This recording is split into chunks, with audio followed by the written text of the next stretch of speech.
a lepra era considerada a doença mais grave na sociedade judaica, a ponto de tornar a pessoa impura e de a excluir dos relacionamentos sociais. A lei de Moisés prescrevia o seguinte: o leproso deve ficar isolado e morar fora do acampamento, Levítico 13:46. Um preceito duro que só se explica pela preocupação de evitar o contágio e pela ideia corrente entre os hebreus de que era um castigo de Deus aos pecadores. Consequentemente, o leproso era um foragido da comunidade, tido como impuro, ferido e amaldiçoado por Deus. Vejam a cena. Um leproso, contrariando a lei, aproxima-se de Jesus e de joelhos implora: se queres, tens o poder de curar-me. Aquele homem se ajoelha, se prostra em terra, o que é sinal de humildade e de vergonha, para que cada um se envergonhe das manchas da sua vida. Mas a vergonha não impede a confissão. O leproso mostrou a chaga e pediu o remédio. Jesus se compadece, estende a mão e o toca. Restitui-lhe a saúde. Eu quero. Fica curado. Jesus toca o leproso e, neste caso, o influxo não vai do leproso para ele, para o contagiar, mas dele ao leproso para comunicar a cura. O contato com Jesus purifica o leproso. Cristo comunica a sua pureza ao que era impuro. Que fé bonita! Aquele homem de Deus, abandonado pelos homens e tido como rejeitado até por Deus, tem mais fé do que muitos seguidores de Cristo. Sua fé tem uma lógica muito simples. Deus pode tudo. Basta, pois, que o queira fazer. Ao pedido, que manifesta uma confiança ilimitada, Jesus responde com um gesto inaudito para um povo a quem tinha sido proibido qualquer contato com os leprosos. Estendeu a mão e o tocou. Olha o escândalo. E aqui Jesus dá uma prova da sua divindade, não somente por curar o leproso, senão porque passa por cima da lei, uma vez que, enquanto Deus é o autor da lei, Cristo podia tê-lo curado à distância. Mas ele não só se afasta dele, senão que chega a tocar sua lepra. Não é difícil imaginar a ternura de Cristo e a gratidão do doente quando viu o gesto do Senhor e ouviu suas palavras. Eu quero, fica limpo. Naquele gesto e nessas palavras de Cristo está toda a história da salvação. Está encarnada a vontade de Deus de nos curar, de nos purificar do mal que nos desfigura e arruína os nossos relacionamentos, que é o pecado. Os santos padres viram na lepra justamente a imagem do pecado. Porém, o pecado é incomparavelmente pior do que a lepra. E por quê? Porque a lepra mata o corpo e o pecado mata a alma. O pecado condena ao inferno. O pecado torna o homem infeliz. Naquele contato entre a mão de Jesus e o leproso, é abatida toda barreira entre Deus e a impureza humana para demonstrar que o amor de Deus é mais forte do que todo mal, até do mais contagioso e horrível. Jesus assumiu sobre si as nossas enfermidades, fez-se leproso, a fim de que nós fôssemos purificados. Cristo é o verdadeiro médico da humanidade, que o Pai Celeste enviou ao mundo para purificar o homem, assinalado no corpo e no espírito pelo pecado e as suas consequências. O Senhor sempre deseja curar-nos das nossas fraquezas e dos nossos pecados. E não temos necessidade de esperar meses, nem mesmo dias, para que passe perto da nossa cidade. Olhem só que maravilha. A partir da fundação da igreja, Jesus está no sacrário mais próximo, na intimidade da alma, no sacramento da confissão. Encontramos o mesmo Jesus que curou o leproso. O que ele nos diz é que veio perdoar, redimir, veio livrar-nos dessa lepra da alma, que é o pecado. E proclama o seu perdão como um sinal de onipotência, como sinal de um poder que só o próprio Deus pode exercer. Cada uma das nossas confissões é expressão do poder e da misericórdia de Deus. É o próprio Jesus quem no sacramento da penitência, que é o sacramento da confissão, pronuncia a palavra autorizada e paterna: os teus pecados te são perdoados. Lembremo-nos que Jesus empoderou os apóstolos em João 20, 22 a 23, dizendo: recebei o Espírito Santo, a quem perdoardes os pecados, ser-lhes-ão perdoados, a quem os retiverdes, ser-lhes-ão retidos. Vejam só, os nossos irmãos evangélicos dizem que nós devemos confessar os nossos pecados diretamente a Deus. Ora, se assim é verdade, por que então Jesus não disse isso? Quando pecardes, confessai-vos diretamente a Deus. Ou, aqueles que pecarem, que venham a mim, que sou Deus e eu os perdoarei. Jesus perdeu tempo aí. Essa palavra do Evangelho fica completamente inútil e sem sentido se não é o fundamento do sacramento da confissão. E eu vou além. Os evangélicos só aceitam o que está na Bíblia. Nós aceitamos como fundamento da fé, óbvio, a palavra de Deus. Mas e o que dizer da história do cristianismo? Uma das fontes se chama Didache. E ali nós vemos o costume dos cristãos de batizarem crianças. Tem denominação protestante que só batiza adultos. Nós vemos o costume dos cristãos se confessarem.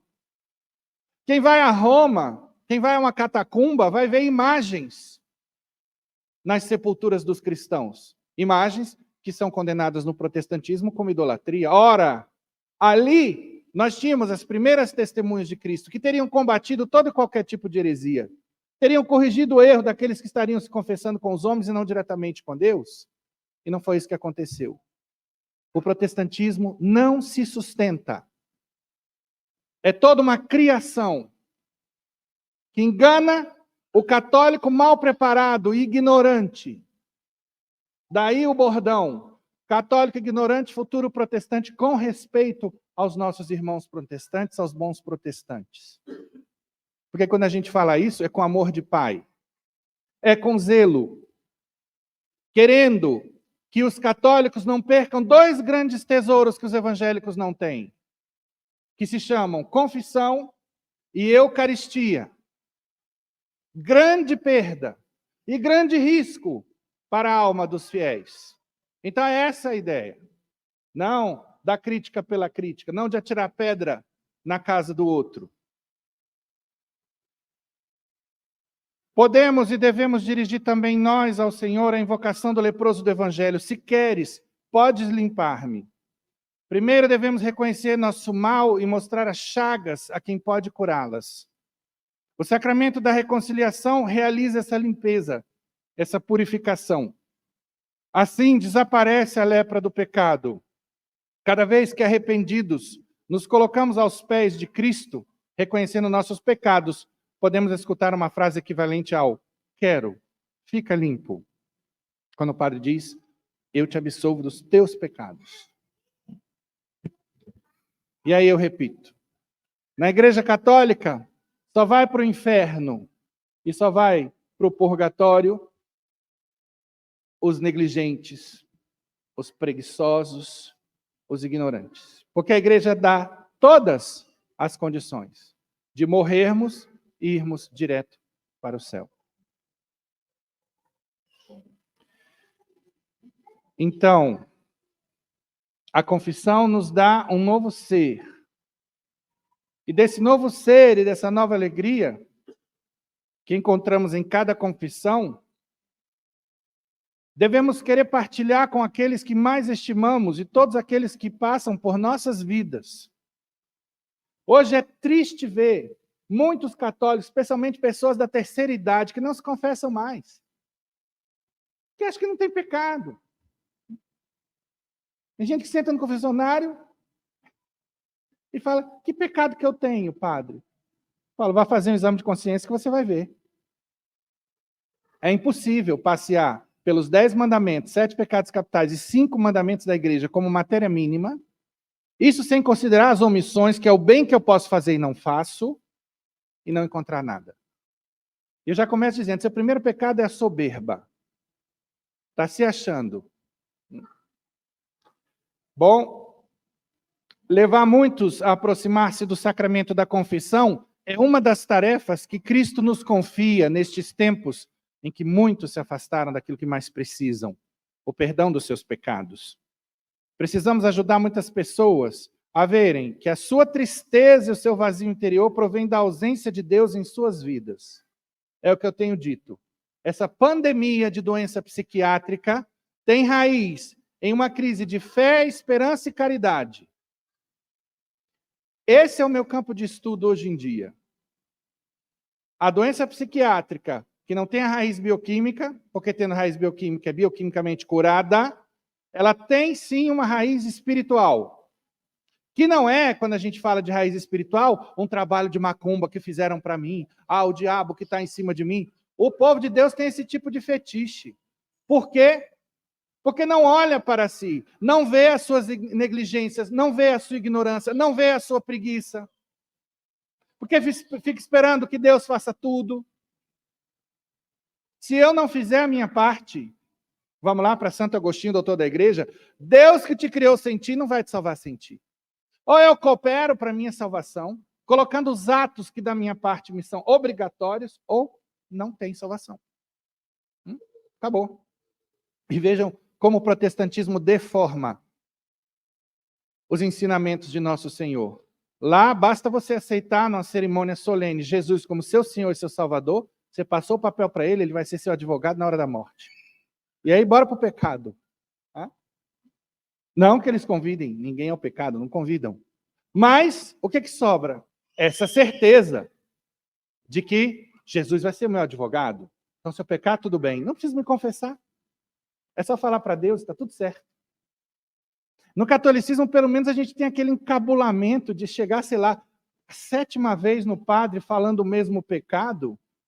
Por favor, não tenham vergonha, porque a gente não está aí para condenar ninguém no confessionário. Mas que, no fundo, essa vergonha ajuda, é um elemento psicológico, sim, que vem em nosso auxílio, mas que, por favor, não seja uma barreira para você se confessar. Porque nenhum padre vai condenar ninguém, vai ralhar com ninguém. Pelo menos assim deveria ser, pelo menos assim nós somos ensinados. Existe toda uma psicologia do confessionário. O primeiro papel do sacerdote no confessionário é o de pai que acolhe. Depois o de juiz, que julga se dá absolvição ou não, em função do arrependimento ou não do pecador. Depois ele é mestre da fé, que ensina os caminhos do Senhor, que ensina o caminho para fora do pecado, auxiliado pelo próximo papel, que é o de médico, que vai perscrutar a doença para poder dar o remédio adequado. Esse é o sacramento que Deus nos deixou. Maravilhoso, rico, profundo. Poucos são os fiéis que tiram proveito do confessionário. O confessionário não pode ser banalizado. Tem gente que, pasmem, agora para o carnaval já está marcado, vai pegar todas, vai querer ser o rei do beijo, vai beber todas, depois eu vou lá e me confesso com o padre. Está tudo certo. Não é essa a ideia. Vejam, é sim o local do pecador. Tantas vezes eu peque, desde que esteja arrependido, desde que esteja disposto a mudar de vida. Porque se não está disposto a mudar de vida, não se sente no confessionário que não tem perdão para você. Quer continuar no pecado? Então é uma escolha sua. Hã? Fique lá. Reze, peça a Deus força para sair do pecado. Mas sempre vai haver perdão para o pecador arrependido. Neste carnaval, então, sejamos os apóstolos que propagam a boa nova, a alegria de uma confissão bem feita. Vamos convidar os nossos irmãos ao confessionário. Você faz esse apostolado? Tem gente que convida para rezar. Tem gente que convida para fazer caridade. Está ótimo. E a confissão? Você, no seu papel de profeta, como todo batizado tem que ser, todo batizado tem a obrigação de ser profeta. Hein? Todos nós temos que fazer apostolado. Você ajuda seus irmãos que estão no pecado, a galera que está na esbórnia, a desesbornear? Pois pronto. Nos toca a todos nós. Uma obrigação de caridade. O caminho do leproso deve ser o caminho de todo discípulo. Vir a Jesus, aceitando a nossa limitação humana, em primeiro lugar, mas, sobretudo, a própria miséria. Experimentar a misericórdia e o poder libertador do Senhor. E, finalmente, tornar-se testemunha das grandes obras de Deus. Mas vamos lá? Que tipo de testemunha? Testemunha só da onipotência de Deus? Que cura um leproso? Que cura uma doença gravíssima? Certamente que não. E sabem por quê? Porque Deus opera milagres para a nossa conversão. O objetivo último de um milagre, a motivação de Deus para realizar um milagre, não é outra que não impressionar as pessoas. Poxa, aquele ali rezou e foi atendido. E Deus existe. E Deus pode tudo. Pode o que a ciência não pode. Esse é o objetivo. Não é somente para a nossa saúde em si mesmo, o nosso bem-estar, é para isso também, mas antes de mais nada, é para a nossa conversão. É triste ver pessoas milagradas que depois voltam para o pecado. Deus muitas vezes vai permitir a doença grave para você, que estava na bagaceira, que estava afastado, não estava nem aí, estava levando uma vida dissoluta, uma vida fútil, de vaidade, de Instagram, de selfie, 24 horas. E aí, de repente, vem o bendito e abençoado e maravilhoso câncer. Ai, padre, que horror! Abençoado e bendito é o câncer que traz o homem de volta para Deus. Maldita é a saúde que leva o homem para a esbórnia e para o pecado. Não falando que a saúde é maldita, ela é sempre bem-vinda, desde que esteja a serviço de Deus. Que sirva para que nós sejamos pessoas melhores. Pois bem, meus irmãos, nós devemos, antes de mais nada, entender que confissão não é tanto para me livrar do inferno, senão que deve ser muito mais para me converter, presta atenção, copia, e santificar. Por isso, a igreja recomenda que todos os fiéis se confessem pelo menos uma vez por mês. Isso tem sido o magistério de vários papas. E por quê? Bom, parte-se do princípio que um fiel católico, minimamente católico, já cortou com o pecado mortal, porque sem isso, ele vai ver o chifrudo no final da vida, não vai ver o papai do céu. Tá? E aí, ele agora, que saiu do primeiro grau de humildade, como ensina Santo Inácio de Loyola, que é esse, no qual eu corto com o pecado mortal, eu vou para o segundo, no qual eu devo buscar o corte com o pecado venial, no qual eu devo buscar a indiferença da minha vontade própria, para poder chegar ao último grau, que é querer o que Deus quer, que é querer a pobreza com Cristo pobre, a perseguição com Cristo perseguido. Não por um masoquismo, não por uma doença mental, senão por essa compreensão de que nós temos que aceitar o que nos toca viver na vida, tentar mudar o que for possível e aceitar o que não for. Na vida nós vamos ter perseguições, na vida nós podemos passar por um momento de dificuldade material, e aliás, querer a pobreza com Cristo pobre é buscar o despojamento. Pois bem, meus irmãos, é bem verdade que temos um Deus onipotente que opera milagres. Nada é impossível para Deus, mas infelizmente, como eu já tive a oportunidade de alertar, muitos fiéis só procuram o Deus onipotente. Por isso, as missas de cura e libertação estão lotadas. É uma aberração, missa de cura e libertação. Está proibido.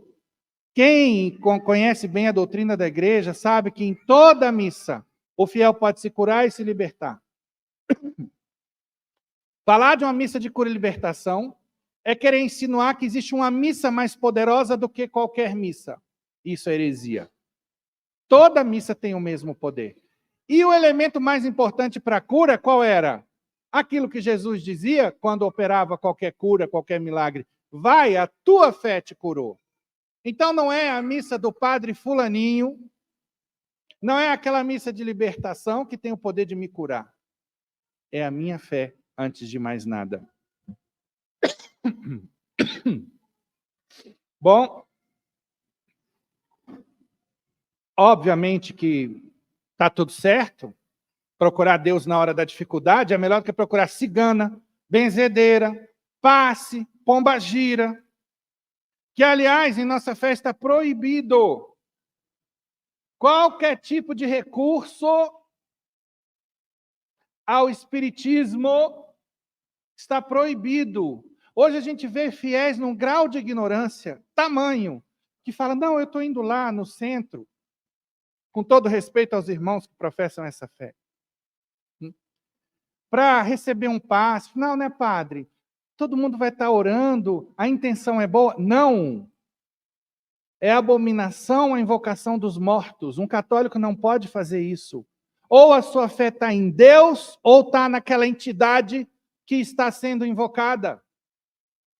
Eu me encontrei com uma mulher uma vez que estava se despencando dos Estados Unidos, sabe para quê? Para ir para o João de Deus, que de Deus não era, né? Que a gente sabe, um criminoso, um charlatão, um picareta. E aí a gente vê as pessoas iludidas pelo diabo. Né? O homem que desvia a sua mente, o seu coração de Deus, vai cair no erro necessariamente. Inevitavelmente. E depois pode ter uma conta alta a pagar. Então, eu quero falar um pouco do Deus onisciente. Scire, em latim, a raiz da palavra ciência, né? Quer dizer saber. Omni, tudo. O Deus onisciente é o Deus que tudo sabe. Então, se ele tudo sabe, ele sabe o que é melhor para mim. Muito mais do que eu. E como Deus é o autor do amor, como Deus se compadece daquele que sofre, porque se nós, criaturas, nos compadecemos, quanto mais o autor do compadecimento. Né? Então, como não confiar nesse Deus? Quem sabe o que é melhor para você? É você ou é Deus? Quem tem fé de verdade, reza a oração da Madre Maravilhas de Jesus. Vá para o nosso guia devocional no nosso site, www.parocacbmdev.com.br, você vai ver. Senhor, eu quero o que tu quiseres, onde o quiseres, quando quiseres, como quiseres, enquanto quiseres, se o quiseres e porque o queres. Mas tem que ter muita fé para ter coragem de rezar essa oração. Essa é a oração do santo. Quem quiser se santificar, reze essa oração. Nada melhor para nós do que querer o que Deus quer. Porque tudo que Deus quer é que nós sejamos santos. Tudo que Deus quer é que nós cheguemos ao céu. Devemos viver, portanto, orientados para o céu. Lá deve estar o nosso tesouro. E por quê? Porque a vida do lado de lá é eterna. A do lado de cá passa. Porque a vida do lado de lá, eu só ganho vivendo bem do lado de cá. Mas quantos não preferem optar por uma felicidade passageira e não a felicidade eterna? É uma escolha. E fé é justamente isso. Entender que lá é melhor do que aqui. Está disposto a sacrificar tudo aqui por lá. Que nós vamos ganhar o céu sendo santos aqui. E para sermos santos, precisamos entender o valor do sacrifício, pois não existe amor sem sacrifício. Não há virtudes que não requeram sacrifícios. Inclusive, digo sempre ao povo de Deus que devemos aproveitar melhor o sacramento da penitência, a confissão. Como? Não simplesmente confessando os meus pecados, não simplesmente por medo do inferno, senão por amor a Deus, e aí eu começo a incluir nas minhas orações o pedido das virtudes opostas aos pecados que eu normalmente cometo. Porque Jesus não disse em mim nada podeis? Então, não basta só o meu sacrifício, eu preciso das duas coisas. Mas eu pergunto, olhando ali para a câmara da verdade, ela está escondidinha ali. Quem é que sai do confessionário e depois procura uma direção espiritual, se é aquela pessoa que está sempre caindo no mesmo pecado? Procura ler um livro, um vídeo do YouTube. Quem é que monta uma estratégia de santificação? São poucos. O que a gente mais vê é, caiu, vai lá, se confessa, dali a pouco cai de novo, e vai, se confessa e fica. É o clientelismo do confessionário. Por favor, mais uma vez, nós somos fracos, Deus nos entende, sim, mas Deus espera que nós nos esforcemos. E eu pergunto, que esforço você está fazendo para se libertar sobre todo aquele pecado que está sempre lá?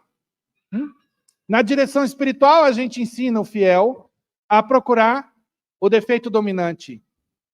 Porque se eu mato o defeito dominante, eu mato os filhotes do defeito dominante. Vou dar um exemplo. Soberba tem filhotes. Vaidade, orgulho, vanglória, inveja, tudo tem raiz na soberba. Se eu começar a trabalhar a soberba, pronto. E aí eu tenho que começar todo um esforço, que começa com oração, sem mim nada podeis, e desce depois para os atos.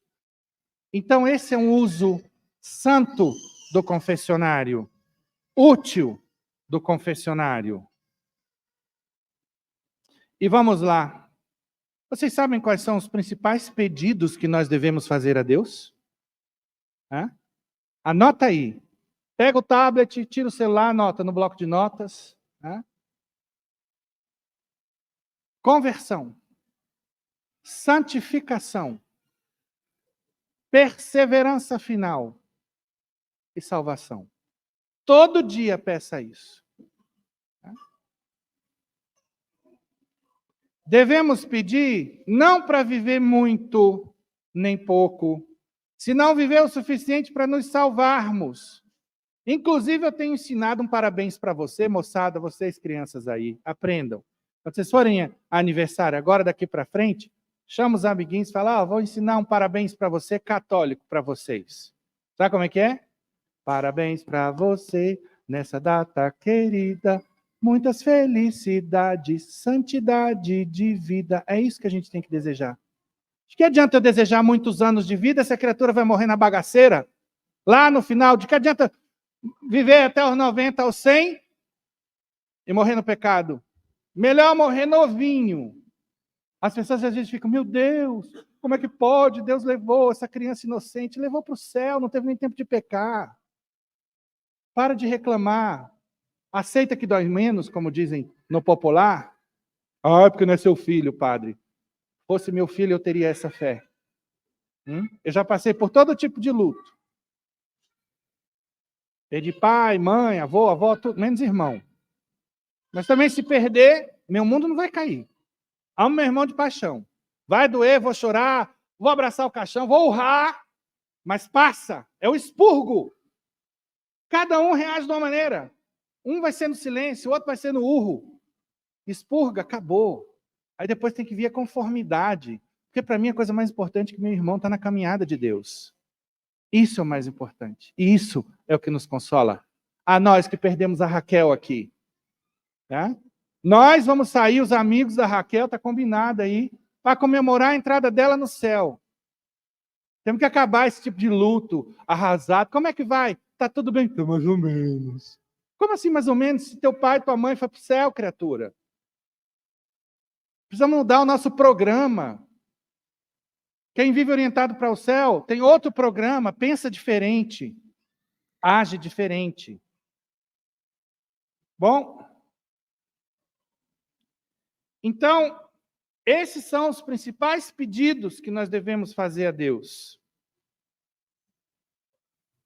Repito. Quem quiser não só a salvação, mas a plena felicidade nessa vida, reze a oração da Madre Maravilhas de Jesus e comece a fazer a vontade de Deus. Todos os santos da igreja, todos, unanimemente, foram felizes, maximamente felizes. E teve santo torturado, teve santo perseguido, teve santo discriminado. Se vocês forem ler, vocês vão ver. Santo leproso, São Bento Labra era pobre leproso, falando dos leprosos, está aí. Tá? E, no entanto, felizes. Agora a gente vê pessoas saradas, bonitas, ricas, infelizes.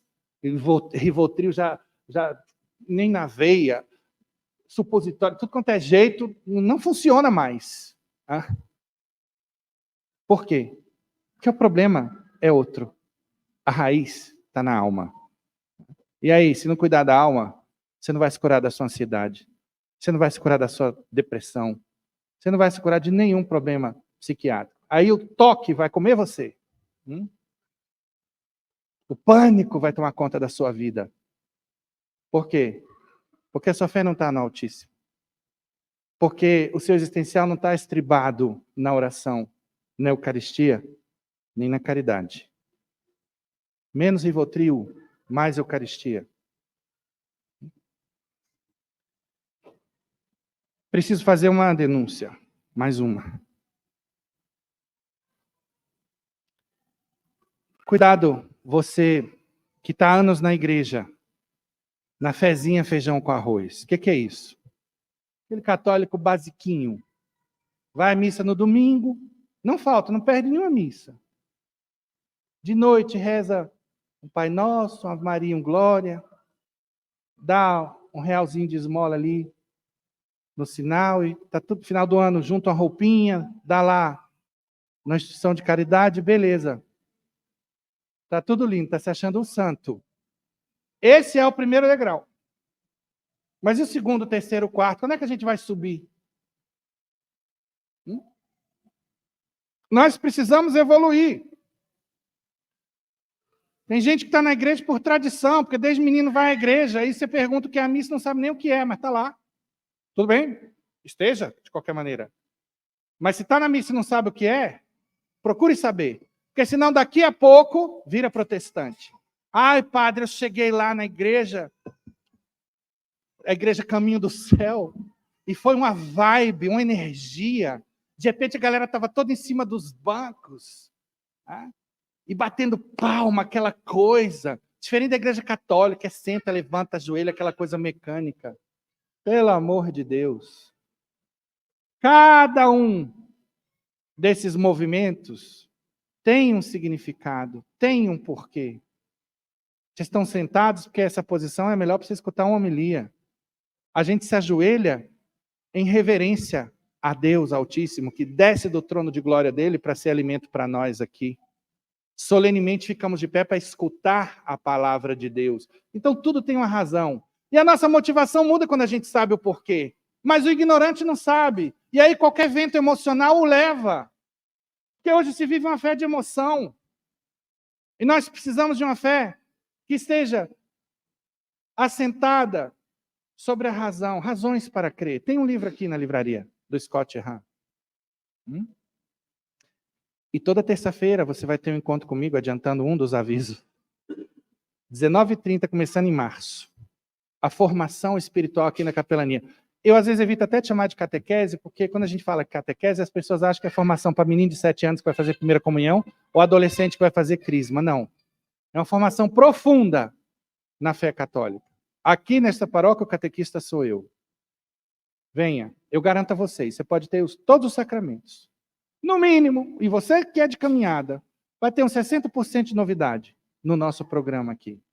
Muita gente nunca ouviu falar de engenharia social, de marxismo cultural. Tem gente que não sabe provar que Deus existe. E que certeza você tem que a Bíblia é a palavra de Deus. E qual é a razão do sofrimento? Aquele que não sabe vai achar que o karma do Espiritismo explica melhor a questão do sofrimento. Então, por isso, venha. Você está convidado. Quantas pessoas não vêm à igreja muito mais por um medo do inferno do que por amor? Sendo que o motor de todas as nossas ações deve ser o amor. Tão bonita aquela frase de Santo Curadars, que eu coloquei no meu santinho de ordenação, para eu nunca me esquecer. Entrei para rezar, saí para servir. Mas, hoje em dia, às vezes a gente vê o quê? Entrei para pedir, saí para pecar. A pessoa não muda. Continua do mesmo jeito. Moçada, vamos lá? Querem saber a real da missa? Aqui são 2 mesas que nos são servidas. A mesa da palavra, que vai alimentar o meu intelecto. Me mostrar o que eu tenho que fazer, quem eu sou, quem é Deus, o que faz bem, o que não faz. E depois vem a Eucaristia. Quem come da minha carne e bebe do meu sangue permanece em mim e eu nele. O tempo inteiro o padre fala, o Senhor esteja convosco, porque Deus, quando pedia grandes missões a Moisés, a Nossa Senhora, dizia o quê? Não temas, o Senhor estará contigo. O que o anjo Gabriel disse para Nossa Senhora? Ave cheia de graça, o Senhor está contigo. E por isso que o padre repete tanto isso, mas muita gente nem sabe. E aí, alimentado intelectualmente, enriquecido espiritualmente, eu sou enviado como missionário até a próxima missa. Na minha família, no meu trabalho, porque é uma obrigação que nós assumimos com o batismo. Por isso que o padre diz, ide em paz, e que o Senhor vos acompanhe. Isso é um envio. Agora, quantos de nós passamos a semana no apostolado? Sinceramente. Quantos de nós fazemos isso? Sinceramente. Você, que nunca participou de uma pastoral na igreja, você que não é dizimista na igreja, está na hora de mudar, você está nessa fé de tradição, sobretudo se há anos é alienado, não entra numa comunidade, nem conhece as pessoas, cada hora está numa igreja diferente, não se assenta em lugar nenhum. Isso é sintoma de uma fé que precisa mudar, que precisa crescer. Estamos para começar o carnaval. Vejam, não é pecado pular o carnaval. De repente você tem um sítio, vai lá, coloca umas músicas legais, desde que ninguém esteja imoralmente vestido, desde que as músicas não sejam imorais.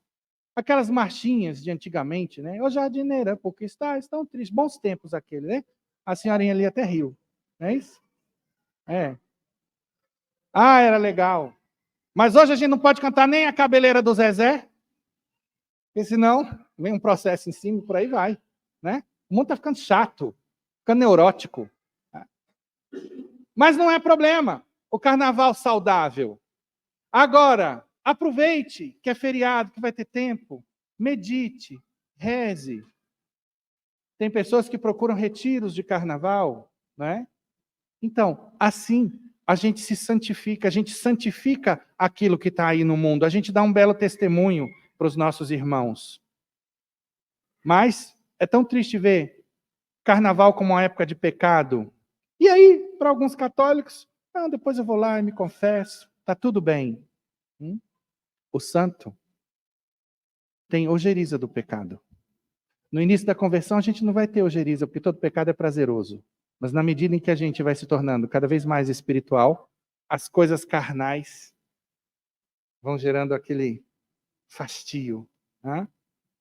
Pois bem, Jesus é médico e a cura principal que devemos pedir é do nosso egoísmo. E por que o egoísmo é do diabo? O oposto do egoísmo é o amor. Deus é amor. Eu finalizo com uma meditação de Madre Teresa de Calcutá, que resume bem o que acabamos de pregar. E por causa desse carnaval que vai começar. Carnaval, que é de tanta música, a gente que vive num mundo de barulho, num mundo onde não há mais recolhimento interior, tempo para pensar na própria vida, contrastá-la com o Evangelho, trabalhar a própria santificação, o crescimento espiritual. Quantas pessoas não são perturbadas por falta de silêncio, por falta dessa paz interior, porque as paixões estão desordenadas? Pense no que Madre Teresa diz. O fruto do silêncio é a oração. O fruto da oração é a fé. O fruto da fé é o amor. E qual é o fruto do amor? O serviço. E o fruto do serviço é a paz. Vejam, Madre Teresa ensina, somos felizes não porque nos amam, senão porque amamos. Quem ama é necessariamente feliz. Tem muito deprimido que está no buraco da depressão, sem querer dizer que são todos os casos de depressão. Depressão é um tema complexo, mas muitos estão deprimidos porque estão esperando ser amados. Meu irmão, minha irmã, se esse é o seu caso, comece a amar. Como Jesus ensina, dando sem esperar nada em troca. E aí você vai encontrar a paz interior, a depressão irá embora da sua vida. Louvado seja nosso Senhor Jesus Cristo.